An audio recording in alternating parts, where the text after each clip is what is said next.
This air you consume is clean and filled with the goodness of fresh water from blue skies, beautiful Kinston and the Thousand Islands. Coast to coast. Along the way, the Queen Victoria chose to migrate. We are passing the Royal Military College of Canada.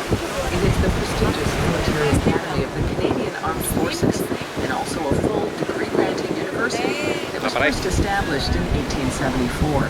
As such, it is the only government-owned degree-granting institution in Canada. The campus contains older historic buildings spread across a breathtaking 40-hectare peninsula,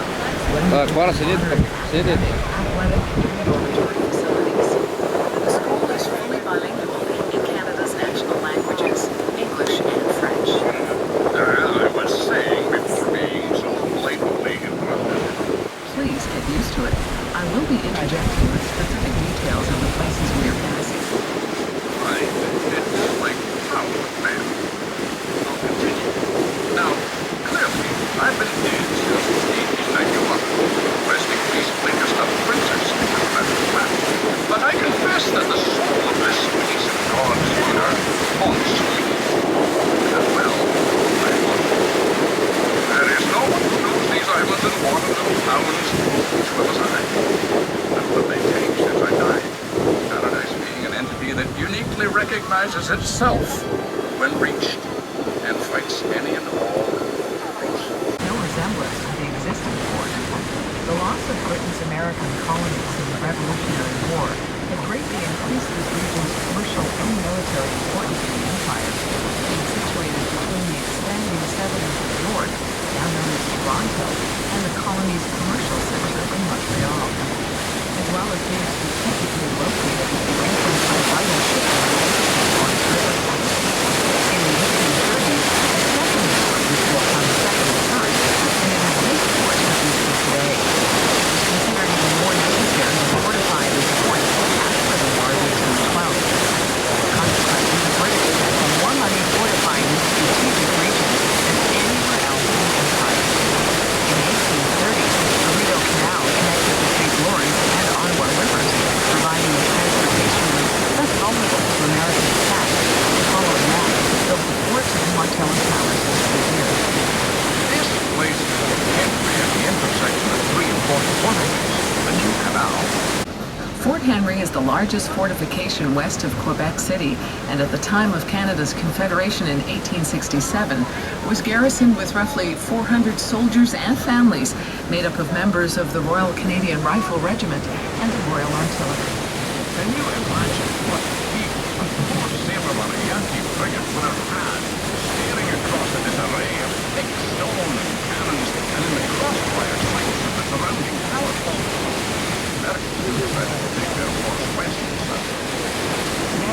Fort Henry remains a valuable and fascinating visiting place for anyone interested in an 1867 recreation of the atmosphere of history and conflict, and welcomes invasions of tourists, Americans included, every summer.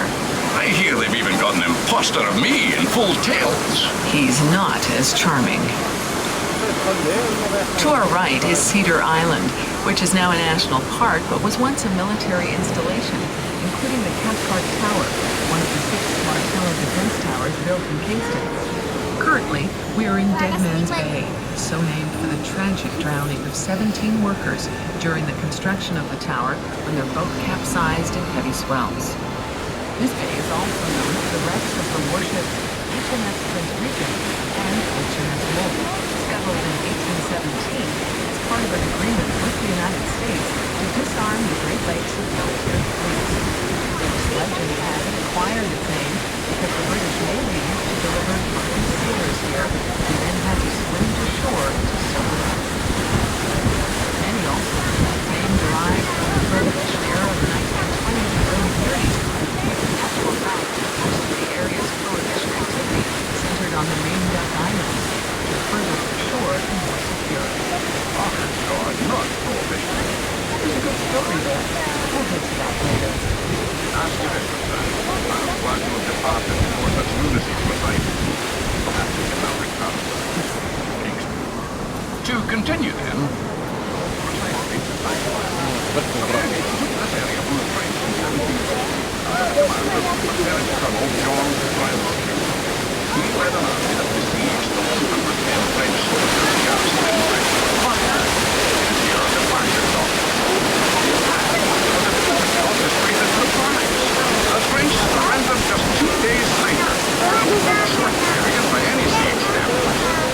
This cut a major communications contact between France's eastern holdings of Montreal and Quebec City, the territories of Ohio, and destroying France's chances at reaching establishing French in the rich North American experience. The new little operation, first London, was hugely profitable. It was wondering in the Spanish part of a unique negotiated and civil transaction. To the world of Native Americans was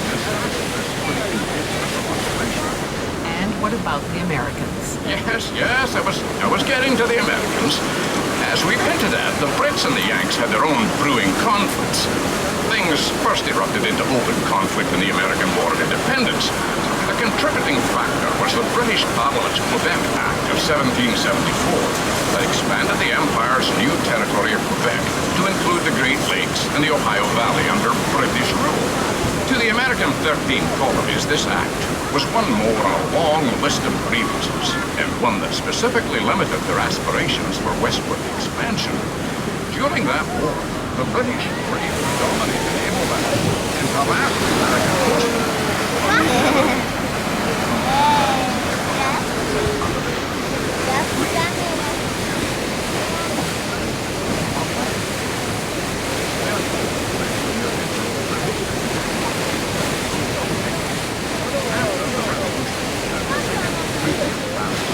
Migrated to the colony of Nova Scotia, including modern-day New Brunswick, on the Atlantic coast. At the time of their arrival, British North America was overwhelmingly a French-speaking agrarian society centered between Montreal and Quebec City. The Loyalist migration marked the beginning of a predominantly English-speaking population in the future Canada, west and east of the Quebec border. Many of the Loyalists were forced to abandon substantial amounts of property, and restoration compensation for this lost property was a major issue during the post-revolutionary negotiations. These talks rested on the dubious concept of the American negotiators advising the Congress to provide restitution. For the English, this term carried significant legal weight. Far more than it did with the Americans, the U.S. Congress declined to accept the advice, and no restitution was made. The influence of the Loyalists on... Because they do. Yeah, they shoot right up into the water, I guess. Yeah.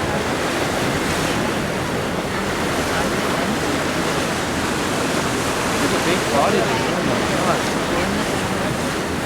Wow. Huge, eh?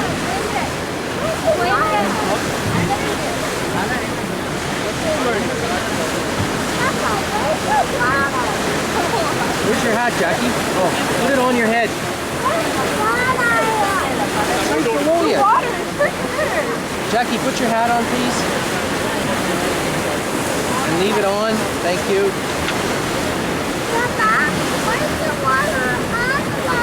Oh, there's no water on it. It's not open. What's not open? The water slide. Look at that big cottage. Look at the big cottage. Large River to the Atlantic Ocean. You will have to go well into the province of Quebec, probably about Quebec City itself, before you come across any salt water. With this water being fresh, it freezes. It will freeze in the wintertime, from the mainland on the left over to Wolf Island on the right. The new city standard practice with Wolf Island is to cross the ice in the wintertime. There's no need to do that anymore because ferry service operates all year round. It's illegal now to cross the ice like that. Now that's not to say that some young yahoos on Wolf Island want to scoot across the Kiwis or various other things. But it's a silly thing to do, it's dangerous, it's illegal, and there's no need for it because ferry service operates all year round. How deep is the water? It will vary between 12 feet back below the boat, back to the dock and across the water. houses. They're large houses, old houses. You can tell that by the size of the trees around them. So to buy property around here, I would think you'd have to start off with $1 million, probably $1.5 million to buy a property around here. To buy an island, well, that would be a lot cheaper. The good thing about buying property, the location is very important. It's even more important than buying an island, because you have to remember, you have to have a boat to get to it. You have to check on things like, does it have electricity? Some of the islands have hydro, but a lot of them don't. The two small islands that you see ahead of us to our right at the present time, they're called the spectacle islands because they look like a pair of eyeglasses when you see them in the air.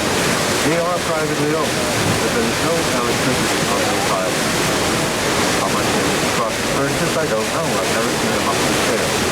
I have heard that they're available for rental, though. I'm not sure how you find that out, but they are available for rental, and we do see people on the larger of the two islands quite a lot. See grass lights, perhaps brokers lights, but that's about it. This next island coming up is called Kinston Island. It's a national park. As you go around it, you will see there is a lovely protected harbor there. A place for boaters to come to. You'll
Garden Island is one of the most unique and interesting of the Thousand Islands.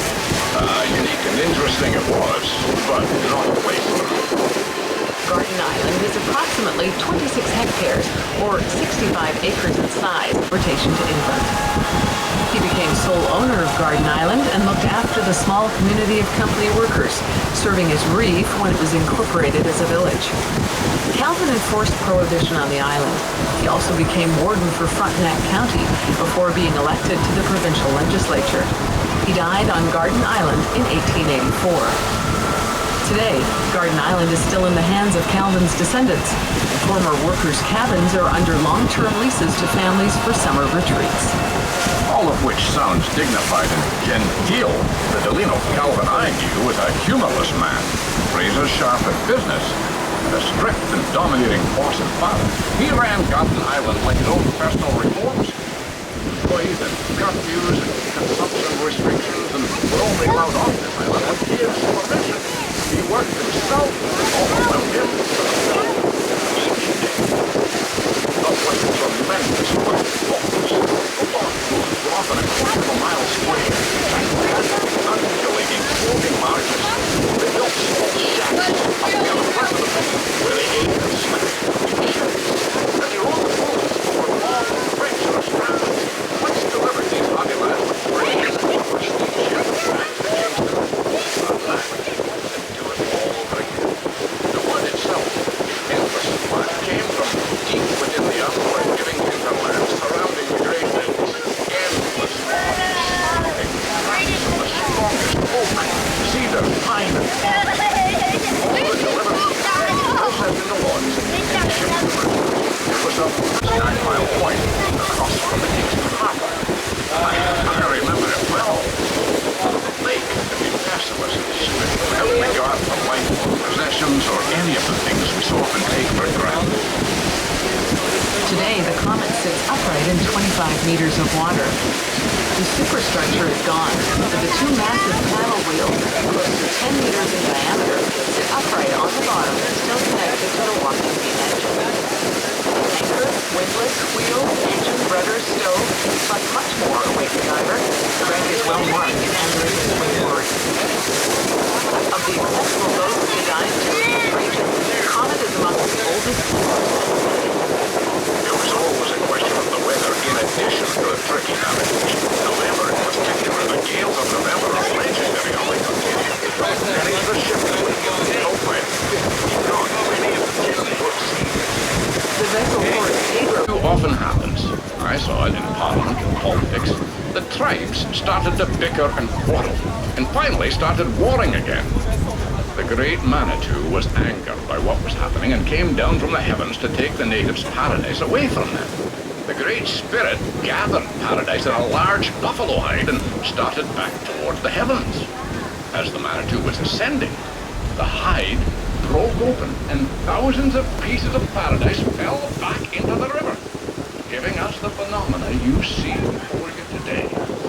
Kingston and the Thousand Islands. We'll take a short break and then resume our commentary with a tour of the Kinston historic waterfront. Please enjoy. Passenger, exactly what's going on. In 1976, when the Summer Olympic Games were held in Canada and Montreal, the sailing events took place here, Kingston Harbour. When our commentary restarts, they will talk to you about the Kingston Penitentiary. If you look ahead of us to our right on the mainland, you can see the long stone wall of Kingston Penitentiary over there. Our commentary will say that Kingston Penitentiary is an active, maximum security prison, holding anywhere up to 450 male prisoners. I'm afraid that's no longer true. The prison is 180 years old, and the federal government decided it was costing too much to keep it as a prison, and they've emptied it. They've transferred all the prisoners to various other prisons in Canada, including the guys that were in solitary confinement. They're all gone as well. What are they going to do with it? We don't know. I don't think the federal government knows either. I guess that'll help them make their mind up. But at the present time, we don't know what they're going to do with it. Another thing our commentary will talk about is the youngest prisoner ever in Kingston Penitentiary, It'll say was an 8-year-old Какво boy видя? in prison with his older brother for the crime of pickpocketing. In fact, there was a gang of 4, 2 older brothers and a 12-year-old friend. А беше ли ти The интересно? 8-year-old boy was called Antoine Boucher, and he was from Montreal.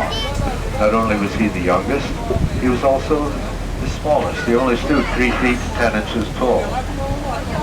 Also, in the mid-1800s, there were female prisoners in Kinston Утре къде ще Penitentiary, отидем? and the youngest girl was 9 years old. Sarah Jane Palmer got 7 years hard labor Ти знаеш ли for утре къде ще stealing отидем? some clothing, some bedding, some food. She was illiterate when she went into prison, but she could read and write when she came out.